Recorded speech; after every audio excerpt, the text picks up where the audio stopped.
Hello, YouTube. We are back for Goddess Vibrations. This is Natasha Edwina, your host, and I'm here with Sara Faith Jacobsen to talk about spiritual practices for fertility.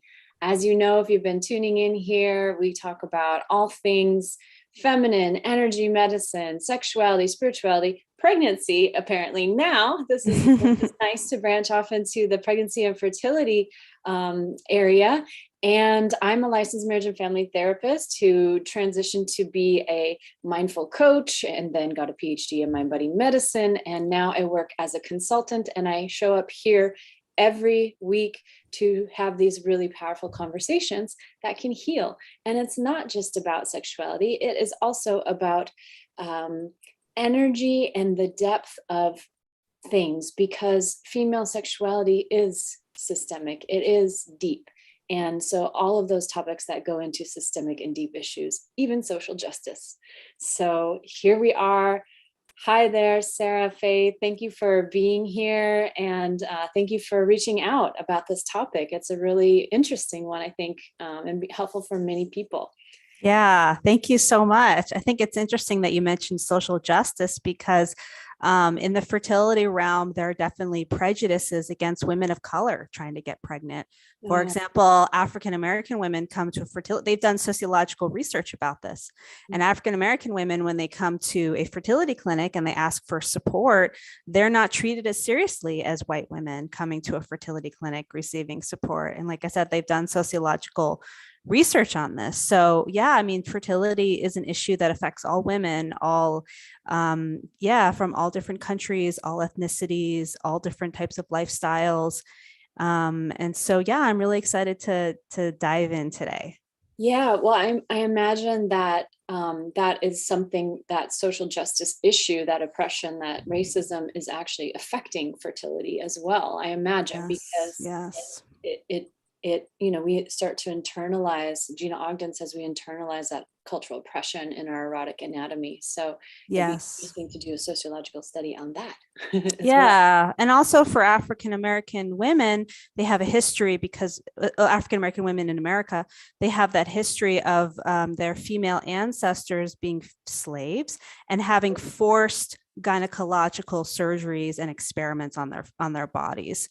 And so for certain groups of women, they have this additional trauma that comes from the ancestors, and then we have the Tuskegee experiments with African American people. And so, yeah, there's like this added layer working with, for example, African American women and fertility support. And there's an added kind of sensitivity and awareness that I think is required that you often don't get in the mainstream fertility realm. And so one of the reasons why I do what I do is because I believe that women and couples deserve honoring, and they deserve this path to be sacred, and they deserve to be really listened to. And a lot of my clients, when they go to a fertility doctor, they're not really listened to. The doctor isn't slowing down. He or she isn't really taking them in. A lot of times these appointments are 15 minutes long, even 30 minutes long. You can't really get a good picture of what's happening with a couple, with their health history. And not only do oftentimes you have medical underlying health issues that are missed by fertility doctors. They just don't see it at all. And I have stories that I can tell you about that. But there's also something that is really important about the couple themselves that these fertility doctors are missing. They're not seeing it.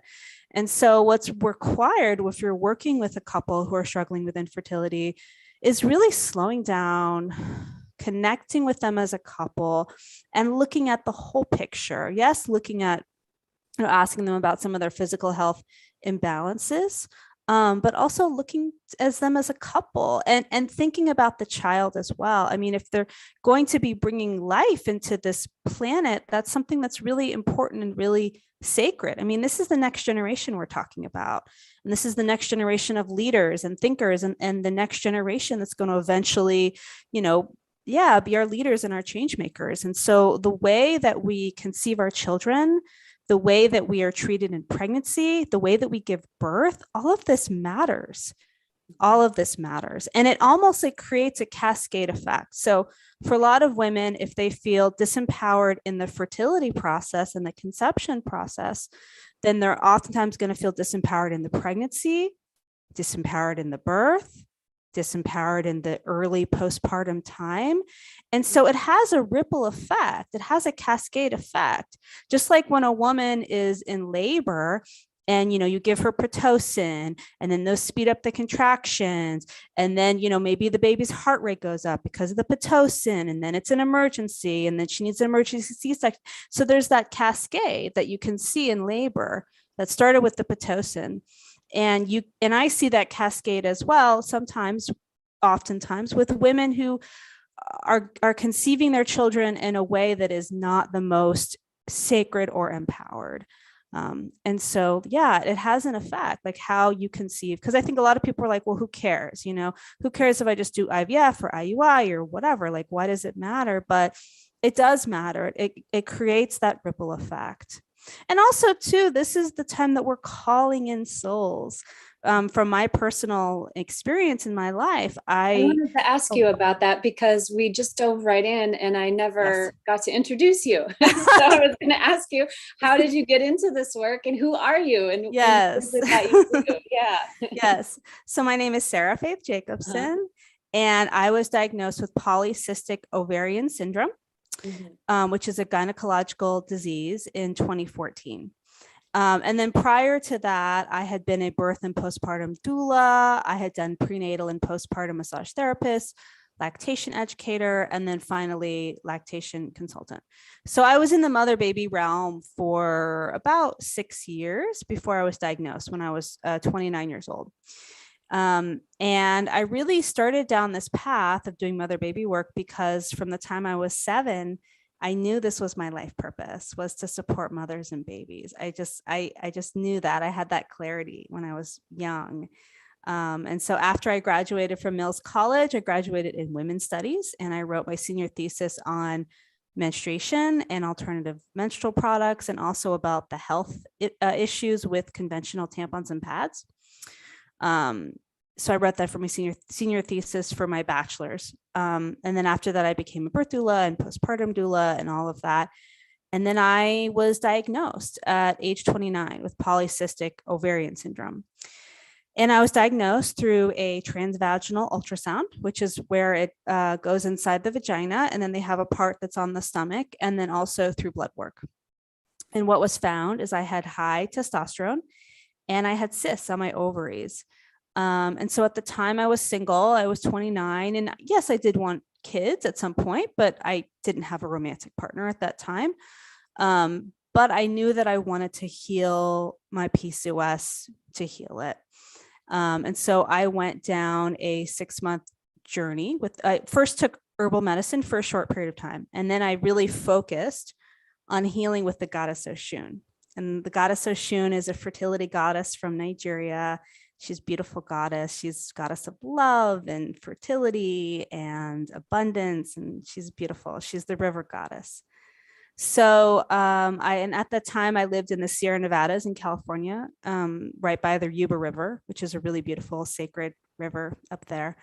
And so I was doing spiritual work with the Goddess Oshun. I was going to the river and cleansing my womb with her waters and praying to her and doing these very traditional practices with the Goddess Oshun that I had learned from my spiritual teacher at the time, who was initiated and a teacher in that tradition.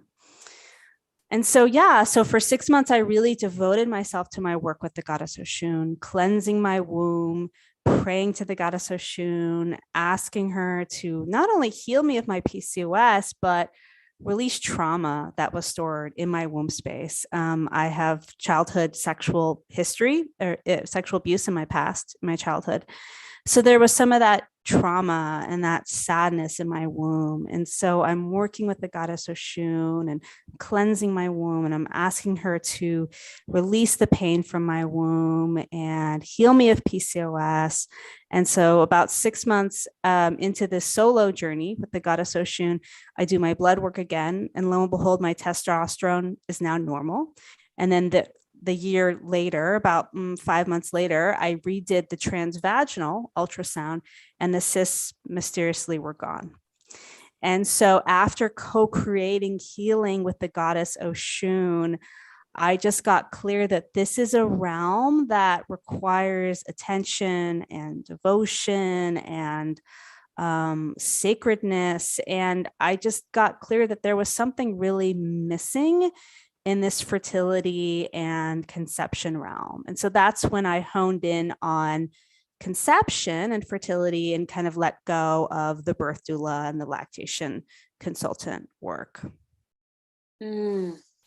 Well, it's really interesting because as I'm listening to you, I'm hearing you saying that you really just opened yourself to this feminine energy even more so. And I know people that are listening, they might think, well, maybe not our crowd that we attract, but some people might find this video and be like, well, how can you lower testosterone in your body through going into a river, that sort of thing. But I think I've said on the show before that for me, when I got my divorce, I was seeing a natural, like a chiropractor who was a naturopath, and she was doing muscle testing, and she said, your testosterone is very high. Like it's higher than I've seen in most of my female patients. And I was trying to get through a PhD. I was going to court. I was just doing a lot. So my testosterone kind of raised, I guess, because I'm doing all of this stuff, right? So while you dropped into your feminine to lower your testosterone, because I was having to be kind of the mother and the father now for my kids, my testosterone went up, and my libido went up, my sex drive went up, but also then I started getting acne after a while, my breasts got smaller, things like that. And when I noticed that if I dated a partner who was a very masculine man and more so chivalrous and really interested in taking care of me, my breasts got bigger, my skin cleared up, because the estrogen and testosterone would start to balance. So for people that think this is just wild woo stuff, there's a lot to this, the emotions and the ways that we follow our natural rhythms, our natural earth rhythms. And I love that your thesis project was on menstruation. That's really cool. Yeah, I wrote my senior thesis on, I wrote it on the history of menstrual products. So like the first menstrual cup that was ever invented, like the first patent. But then I also wrote it about the health effects of conventional tampons and pads. But yeah, getting back to what you were talking about, testosterone. Yeah. And I think that there are several things that I heard you say, like you having to be the mother and the father, you having to be divine feminine and divine masculine is a lot for a woman to hold. And I think so many women feel like they have to do that. They have to be in their masculine energy to get things done, to be productive, or they're in a difficult situation with their past romantic partner or the father of their children or whatever. So yeah, it's challenging. The other elements as well is when your cortisol, which is the stress hormone, goes up, it actually converts to excess testosterone. And so there's that like stress layer. But then also on like another level as well, if we think about it, all of our hormones start in our brain, start with the hypothalamus and the pituitary gland. And so, and our brains are so amazing. And there's emotions are here, and trauma and experiences, and like the way that we think about things. And so, yeah, like all of these things are so connected, even if we just think about how they're connected in our brains. My part of my story as well is that the first 6 weeks I was diagnosed with PCOS. I did take herbs for PCOS. I stopped because I was like, I love herbal medicine, but it just wasn't my path.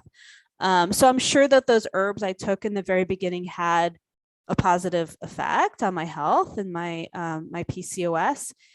And I do feel, based on my work, that it really was the goddess Oshun and myself co-creating that healing. And I think that herbal medicine allies are amazing. And when I work with clients, I usually do say, hey, let's try this herb, or let's try that herb, or go to your herbalist, or go to your naturopath. So I love herbal medicine. I think they can be really powerful allies. And also they can hold feminine energy as well. Like I believe that herbs can have like dominant feminine energy or dominant masculine energy as well. Yeah, I had a show guest last year, a Tome Soul, and he was talking about that with THC. And he said that THC, is a feminine plant, and then it's hybridized to become even more feminine. So they're only using the feminine parts. And he noticed with a lot of growers in the industry, as they were predominantly male, and they would stop kind of pursuing women because they were engaging with the feminine with this plant. It's so interesting, because as a marriage and family therapist, we understand that we triangulate when things aren't going well in the relationship. We turn to a third party, which can be a substance, it can be job, it can be another person or an affair. And in a healthy dynamic, a therapist or a coach or a doula, somebody that's helping them out. And so this is what I'm talking about when I say energy too. And when I was doing the promo for the show, it's like looking at the energetic dynamics. And I know our conversation that we had when you reached out was talking about the energetic dynamics in the couple. I got pregnant accidentally twice. My only 2 pregnancies have been accidental, and I have 2 children. But the second one was about not even, I want to say 3 weeks after I stopped breastfeeding my first, maybe 4. And so we just immediately got pregnant with a condom both times with the kids. Wow. But it was after a trip to San Francisco. It was like our first trip away after becoming parents. And we were not so stressed. My mom flew out for the first time, was taking care of my daughter. And then even before she has a chance to leave, boom, pregnant again. We were like, no. But just because we were so overwhelmed, with my daughter, but it was a blessing. It was perfect timing now when I look back. But so I haven't struggled with fertility, but I know that several clients that have, and it can be very expensive. It can be, the treatments can be very damaging, can even be cancer causing at times because of the high hormonal doses that they're giving you. And then often if you're doing that in your later years too, there can be a higher risk of cancer. I just today found out I had oral surgery. I've been having oral surgery since December. I have this issue in my jaw, and I just found out today from the biopsy that it was a benign tumor, but it was an autoimmune response in my jaw and the tissue there in my wisdom tooth from a surgery I had when I was 15. So all these years, my body has been building up a tumor as a defense to this trauma, a physical trauma that happened in my jaw. And so when you're talking about sexual abuse, of course, our tissues feel that. It's an emotional trauma. It doesn't matter if it's a physical trauma or emotional trauma. Of course, our body's going to respond, to that invasion. And so there's so many different things that can happen in the body. And I thought about it today, like, gosh, I'm so grateful. Like, he could have told me it was cancer, and I had cancer throughout my body, but I've been doing this really good mind body practice the last 20 years, and maybe that kept it benign. I don't know. We don't know. But this energy stuff is really, really powerful. So I think it would serve couples to try this first before going down that very expensive and heart-wrenching journey of IVF and all of those things. Yeah. There's there's 2 main places my brain goes after what you just said, holding it in the tissues and then the IVF. So to speak to the holding it in the tissues. Yeah, absolutely. If there's a emotional trauma or a physical trauma or an infection, that's what our body does. It creates a capsule to protect itself. That's what cysts are, for example, ovarian cysts. And so, so for me with my ovarian cysts, I definitely feel a big part of it was the childhood sexual trauma that I had experienced. But also I had received the Gardasil vaccine, the HPV vaccine. And it for at least me, it came through in a energetic healing that was a part of it as well. And actually Gardasil is that's a whole nother tangent, but Gardasil is such a dangerous. Yeah, I know that research as well. And I've Yeah. mentioned it in a show almost 2 years ago, that in fact, there had just been a study that came out, you might be familiar with it, 2 years ago in Europe, that showed the generation that was highly vaccinated with Gardasil actually shows higher rates of cervical cancer than previous generations. So Yeah. not only was it harmful to so many girls and women and men, I know men that have severe gut issues for getting it. It also just didn't work. Yeah.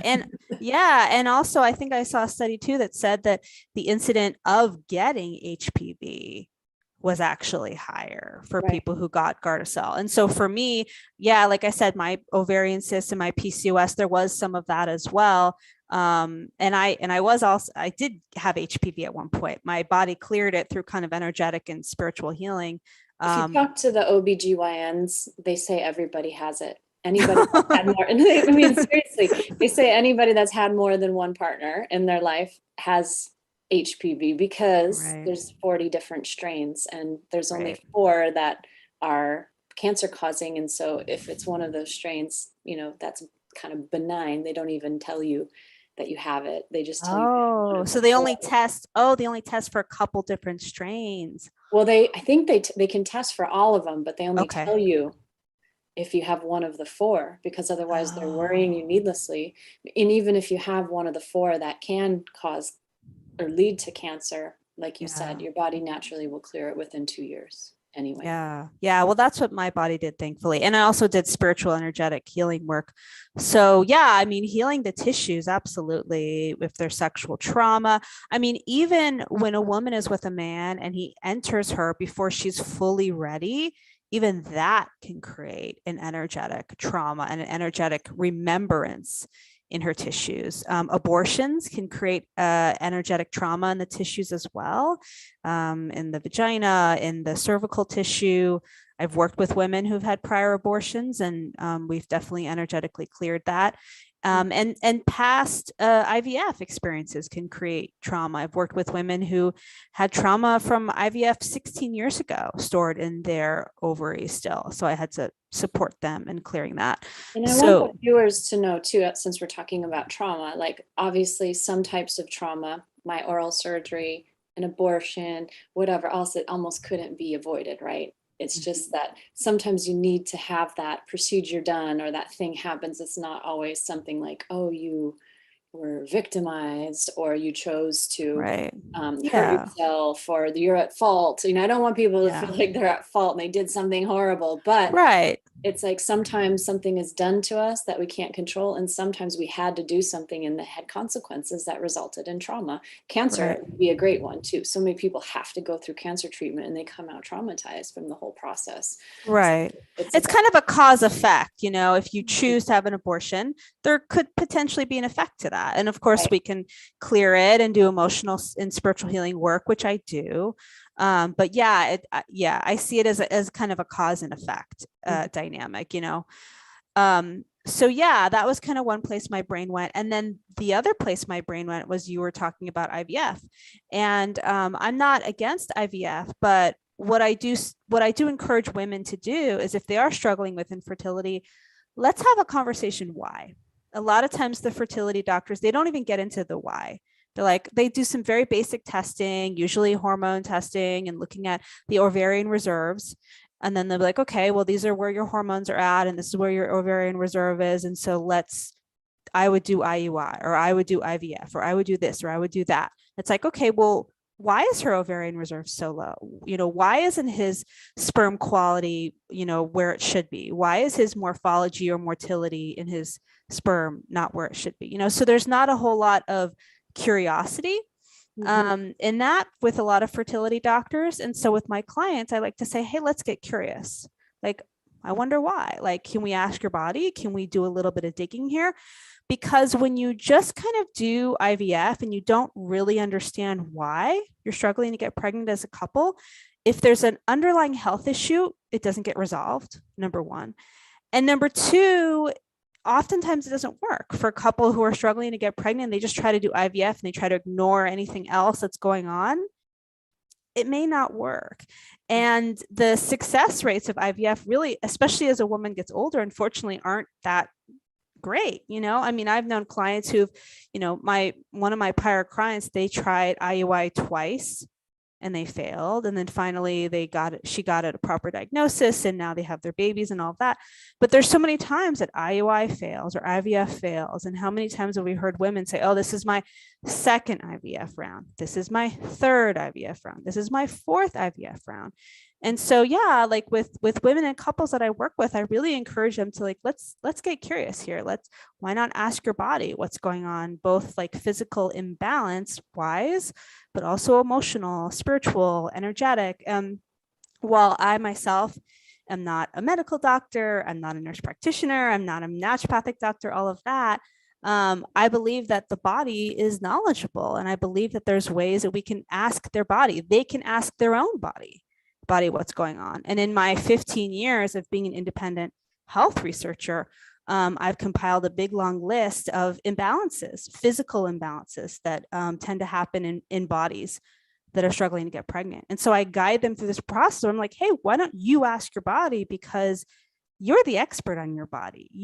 I mean, with me and my PCOS, I knew intuitively before I was diagnosed. And every kind of health issue or imbalance I've had, I've always known. I've just known.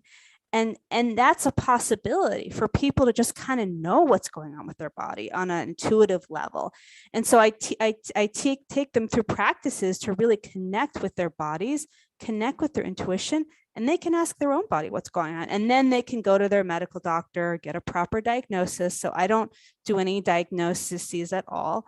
But yeah, it's really about coming back into the body and saying, okay, body, I trust you. I trust that you know what's going on. Let's figure this out. Because if there is some type of underlying physical imbalance, let's figure it out and let's resolve it, just for your overall health. So yeah, I mean, that's kind of one of my biggest challenges with IVF is they don't often kind of get to the root of what's really going on with the couple. Mm-hmm. Well, it almost seems like to get to that energetic root, you can't be a doctor because you'd be having to practice within that scope that you were trained, Right. and that doesn't really allow. I mean, but there are wonderful doctors out there that are like, go try it. Tell me what you found. I'm open. As long as I just know what I know and I'm giving it to you. Some of them have an ego about it, but what you're talking about sounds a lot like body code and emotion code, and that process of shifting energy and asking the body. I work with a coach who does body code energy sessions on me frequently. And I'm always amazed at the trapped emotions that she's releasing from different parts of my body. I'm like, whoa, and it's such minor things sometimes that we don't even remember, or we just didn't think was that big of a deal. And then then there's the big traumas too. But, there's so much that the body just hangs on to because we're vibrational beings. And the energy just gets stuck. You get stuck in certain areas, and we try to throw drugs at it. It's like we would need a ginormous amount of drugs to like overpower the body, and when really it could have been just a subtle readjustment. Right. And sometimes the process is really nonlinear. Like I had clients a couple years ago where they couldn't quite figure out why they weren't getting pregnant. Her ovarian reserve was a little low. Her hormones were normal. His semen analysis was pretty good, pretty average.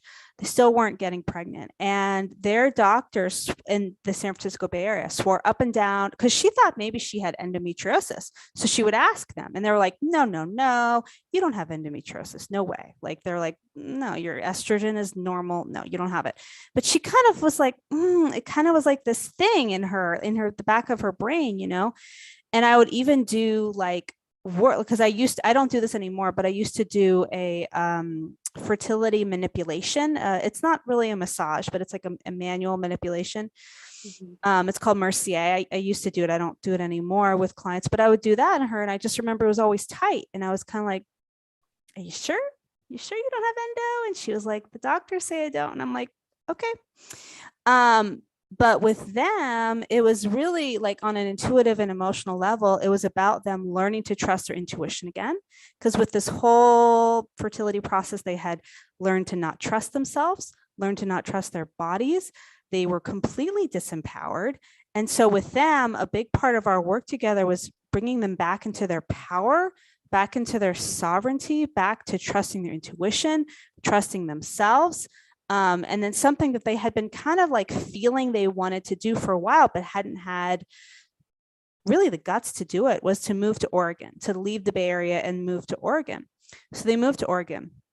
And they were able to find a fertility doctor in Oregon who was actually able to give them the proper diagnoses. She did have endo. They did laparoscopy. She had endo stage 3.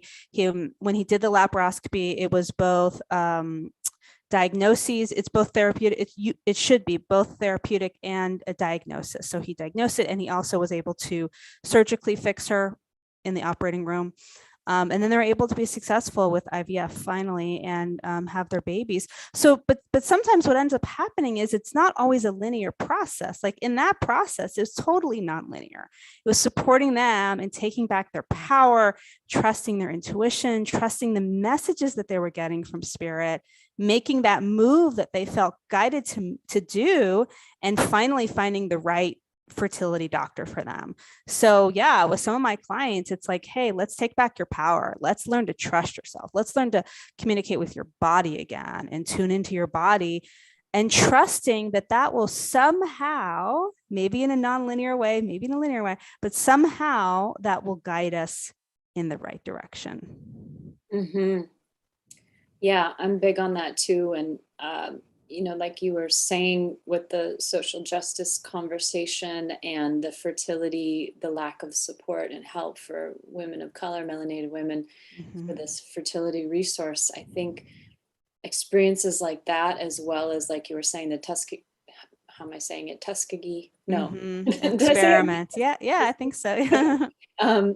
That has led to a healthy skepticism of mainstream medicine, right? Yeah. And my early start was in social work in Phoenix, Arizona, and I was working with a lot of immigrant families from all over the world, and tended to be people of color that I worked with, and I speak Spanish, so that was part of the factor too.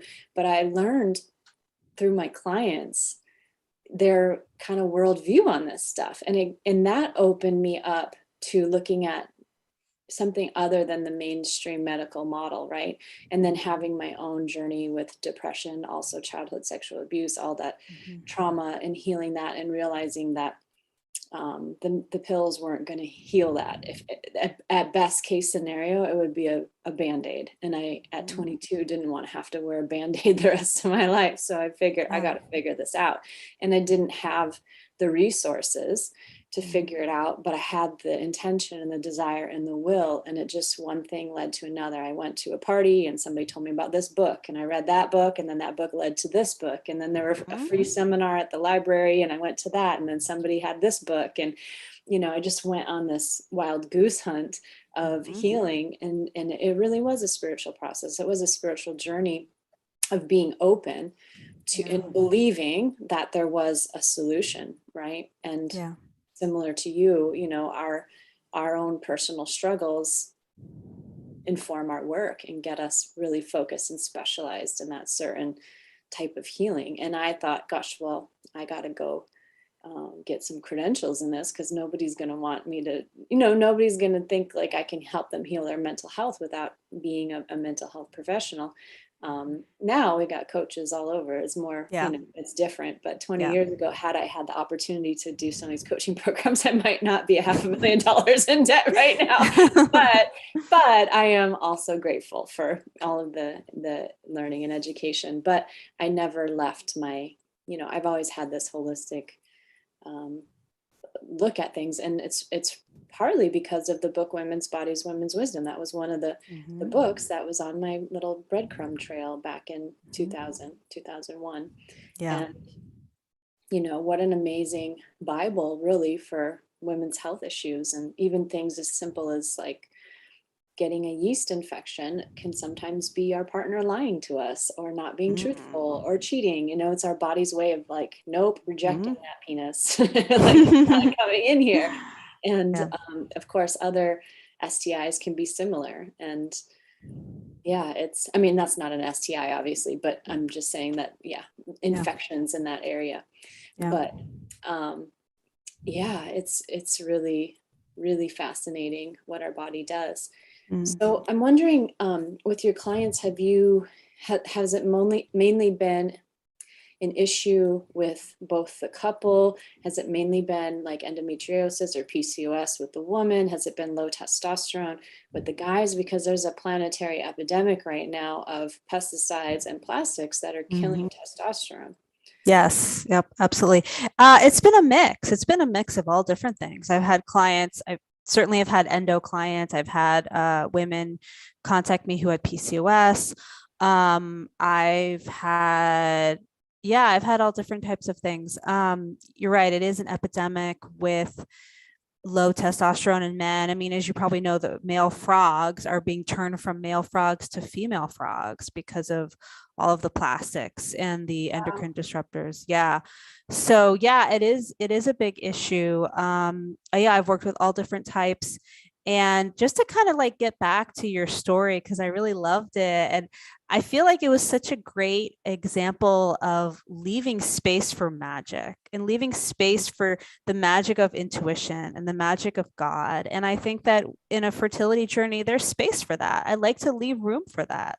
Leave room for the magic of our intuition, leave room for the magic of God. And it doesn't have to be a linear process. But yeah, I mean, to answer your question, I've worked with clients of all different types. I had one woman who contacted me who they were very young, they were like 25, and they came from a strict Mormon background. And they weren't getting pregnant because they had shame around their sexuality. And so, excuse me, for couples like that, it's about, working with your sexuality and getting to the root of the shame around your sexuality and becoming more comfortable in your bodies and the feminine body for the woman and the masculine body for the man. So yeah, I mean, when it comes to fertility, I think that's why I like it so much, is there's so many like different reasons why, a couple could be getting pregnant. I mean, I had one where it's like the woman, the would-be baby daddy's mother, so the potential paternal grandmother, didn't approve of these two people having a baby together. So there was like this energetic, thing that was coming at them. So yeah, I mean, I've just had like all different types of women and couples come to me. So I think that's a part of it that's really fun. I feel like I can be Sherlock Holmes a little bit and like put on my little detective hat and be like, okay, what is this? Is it energetic? Is it spiritual? Is it emotional? Is it physical? And I'm actually starting a group program where I take women and couples through a step-by-step process to help them get clear on why they're struggling to get pregnant or stay pregnant. And it covers the physical health imbalances or the physical wellness imbalances in the body, the emotional, spiritual, energetic, mental, all the different areas. Because I do feel like for a lot of couples, there are multiple things going on. It's like my couple who had endometriosis, the woman had endometriosis, like, yes, there was that there. And she also needed to take her power back and learn to trust her body, and there was some womb cleansing there. You know what I mean? So a lot of times it's like, it's layered. It's not just the physical health or not just the spiritual or the energetic or the mental. It's usually a combination of all things that are required to really get clear and get in alignment and to get ready to conceive that baby. Well, I think those energetic things with the family can go both ways too. I know in my own history, I started getting like baby cravings, like baby fever around 23. And I wasn't prepared to have a baby yet at that point. I was just, had my bachelor's and struggling just to kind of survive out in the world financially. And my mom was like, no, it's too soon. Here's a puppy. She got me a puppy. But when I looked back at my family, every woman in my lineage had had a baby by 23. So I kind of felt like, we feel that cycle, we feel that energy is kind of passed down. And then several women in my family, including even my stepmother, who is not a genetic relative, had kind of oopsie babies in their 40s. And so I've been dealing with some baby fever again, and I'm just like, this is very interesting. And also I was 30 when I had my first, and she's 14, and my son is 11. And like I said, we were a little unprepared. So we scrambled to hurry up and learn how to be parents.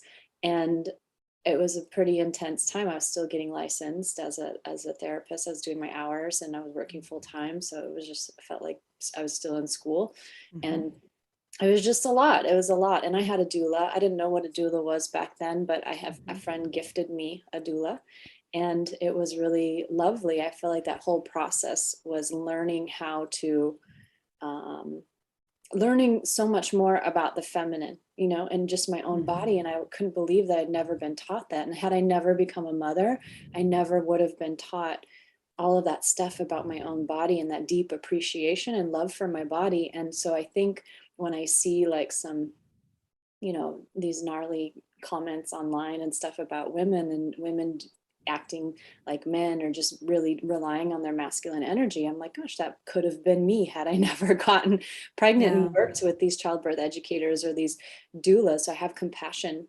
for women that kind of show up that way, and don't really, they were never invited, I would say, into learning more, because it's not our dominant narrative in our culture. But it's, so our culture, I guess what I'm getting to is, our culture really has a lot to do with whether we want to bring a life into this world, and probably the ease and flow of that. And even with my son, people would say, oh, your babies are so cute, you have to have another. And I would say, no, maybe in 10 years, because I got my hands full and with two. And now, of course, he's 11. So it just so happens to intersect with my, 40s baby fever. So how much of that was me self-hypnotizing myself too, and being like, oh, maybe in 10 years, and oh, it's 10 years. So our intentions are powerful.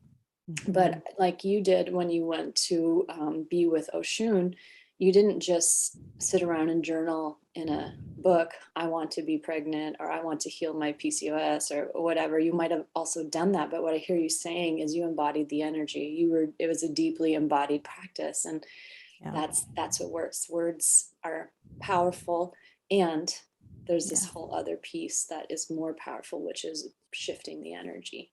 Yeah, absolutely. And I always tell women, if you want to become a mom, be the energy of mom. Be that energy of nurturing, feminine power, mother energy. I mean, there's lots of beautiful mother goddesses from every different country, every different continent on this planet, from Nigeria, we have the goddess Yamoja, which is who I was formerly initiated into, which is a mother goddess.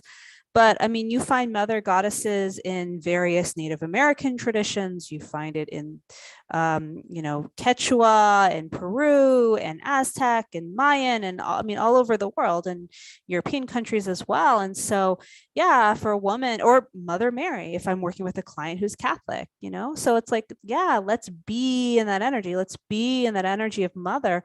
And it's interesting because I feel like some women are saying they want to be a mom, but then it's like they don't want to be that energy, like they're really resistant to it. And if I have a woman like that, I'm like, oh, that's interesting, like let's talk about that, like what does that mean to you, and then we might dig a little bit deeper, and she's like, oh, I had trauma with my mother, and so there's that resistance there to really embody the mother energy. And I'm like, okay. So I have a past client that I'm thinking of who was like saying she wanted to be a mom, but she's resistant to holding that energy in her body and to being that energy. And she had trauma with her own mother that we worked through energetically, spiritually, all of that. But yeah, I agree with you, like being the energy of what you want. So in this case, we're talking about motherhood, but I mean, we could talk about be the energy of an entrepreneur, or be the energy of, whatever, like, a wife, if you want to get married, but in this situation, it's like, be the energy of mom. And same thing with dad. And put yourself in situations that allow yourself to be the energy of a mother. So maybe get a little kitten or get a puppy, or maybe like, babysit a newborn baby that, like maybe your best friend just had a newborn baby, like really embrace that. And even when you're walking down the street, when you see pregnant women or you see a new mom with her newborn baby, embrace that, celebrate that. Don't feel like, oh my God, I don't have that, or, oh, I'm mad that she has that and I don't, or, oh, I'm triggered and I'm going to start crying. Embrace it, celebrate it, and even like soak that in, soak in that juicy energy of like a new mom. And newborn babies are so yummy, like soak it in and just like allow yourself to be that expression in the world. And that can be really powerful. Soak it in, but don't touch them. Ask permission. Yes. I remember that. Ask permission. Being pregnant, I had so many hands on my belly. I'm like, people, like, I do not know you, but they're just so drawn in, right, by the energy of it. Everybody's just like, oh, and I did really appreciate the way that I was treated by men while I was pregnant too. I had a lot of more considerate, and if I wasn't treated with consideration, I would had that mother bear energy too, which I almost cursed somebody out who just stole my parking spot. So I was like 8 months pregnant, and I'm like, no. Now we have those designated parking spots for expectant mothers, so that's nice. Yeah, the family places. But yeah, what you're saying, it reminds me of Regina Thomas Howard. Mama Gina says, if we feel envious or jealous of another woman, it's just because we're on our way there. I love that. Yeah, she's embodying something that we're about to experience. So it's just our little alarm system that's important to us, and we're almost there. Yeah. I love that. That's a beautiful reframe. I appreciate that. Because I think having compassion with ourselves, if I were to, for example, if I were struggling to get pregnant and I'm walking down the street and I see a woman that's pregnant, or I see a woman with newborn baby or whatever, having compassion for myself, if I'm feeling anger or if I'm feeling self-judgment, or maybe judging her, or maybe feeling shame or whatever, like I agree, having like that first step of like self-compassion, self-love, and recognizing it's like, oh, okay, like I'm feeling judgment towards her, or I'm feeling judgment towards myself, or I'm feeling shame right now, or anger, or whatever, I think is really important as well. And I also love what you're saying. It's like, it's almost like it's a spotlight on what we really do want. It's a spotlight, and I really do want that thing. I really do want to become a mom, or I really do want to, whatever, become an entrepreneur, or whatever it is. So yeah, I love that reframe from Mama Gina. Mm-hmm. Yeah, and it allows us to kind of, like you said, receive it, embrace it, accept it. Yeah, because it's women, we kind of run as a unit. That's just in our nature, is kind of in the feminine nature. So the more that you lift up another woman, you're also being lifted up. Yes, yes. Moving community. So that's important to, I think, remember. Yeah, absolutely. Well, I'm looking at the time. Is there anything that you'd like to promote? I know you mentioned you have a group coming up. When does that start? Yeah, so that's going to be at the end of March. People can just send me a DM on Instagram. I'm Sara Faith Jacobsen, Sara Faith, like have faith in me, and then Jacobsen. So they just want to send me a DM on Instagram, or they can actually text me. I have my phone number on my Instagram bio. But yeah, I would love for people to join my program. It's for women and couples. So like women who are solo, who are trying to get pregnant, but also women who are in a couple relationship. And it really looks at all the different aspects of fertility, the physical imbalances, the emotional, spiritual, energetic, mental. And I think it's going to be an awesome course. Okay, so it's a course. How long is it? It's going to be 12 modules, and it's going to be drip content. So they can start signing up towards the end of this month, and then they'll get one new module for the next 3 months. So okay, so they don't have to be like present anywhere. They receive it. They receive all the modules. Yeah. And then I do, like, of course I do live Zooms with it, or live Zoom calls with it and all of that. So as an adjunct.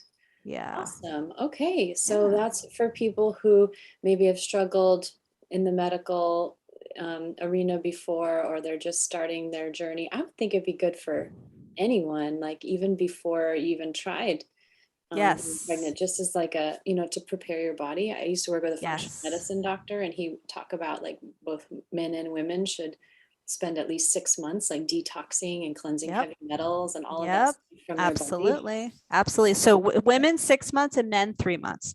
Mhm. The reason is because of the sperm cycle and the egg cycle. So for women, it takes them 6 months to grow a brand new egg. For men, their sperm cycle is shorter. It's 3 months. Mm. So yeah, minimum kind of 3 months for men, 6 months for women. And yeah, I do have certain supplements that I love that I tell my people about, that they can do as a 6 month or 3 month prep. But yeah, I totally agree. Like if you can give yourself that time and space, it's awesome to do a prep like that. I feel like it's the best gift you can give your baby, especially if you're looking at, you know, like probiotics and the microbiome, because that enhances or determines really their mental health and their Yeah. immunity for the rest of their Hmm. life. So Yes, you can do six absolutely. months or 3 months. Like, it's a big deal. It's a big deal for the future generation. We got to be forward Yes. thinking, right? Yes. Sustainable, and Yes. counteract some of these pesticides and not be a statistic with that. We don't want to be like the frogs. I mean, nothing Yes. against swapping genders if that's what you want to do, but you shouldn't be forced to do that because of a chemical in our environment, a polluting. Yes. We want the next generation to be healthy, happy, grounded, and ready to take on the challenges of this planet. I mean, really, a big reason why I do what I do is I know how challenging it can be to be on this planet. And so I want the next generation to have really the best leg up as possible, to not only be the healthiest, but also have parents who are in more alignment and they're whole and they're together and they're able to be like supportive parents. Mhm. So 100%. All right. Well, thank you for coming on. It was a really lovely talk, and I hope that people will find you on Instagram, and there'll be some new little babies coming this next year. yay. New little bundles of joy. Thank you so All much, right. Natasha. Welcome. Thank you, Sarah. Thank you, everybody who's watching this or watching the recording, and I will see